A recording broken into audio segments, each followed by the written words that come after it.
Wanna know how to farm even specific support items in Dokkan Battle? Well, no worries. In this video, I'm going to show you an easy step-by-step guide on how you can do it. So I'm just going to give you some quick tips and explain you on how to do it.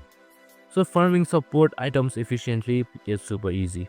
Each event usually drops specific support items like Senzu Beans, Ghost Ossers, or Princess Snake.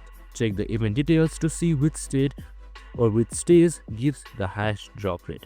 Use stamina efficient runs, pick stages with fewer enemies but the same drops.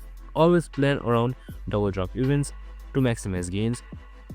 Store duplicates for future use as well, and focus on events that help multiple units at once.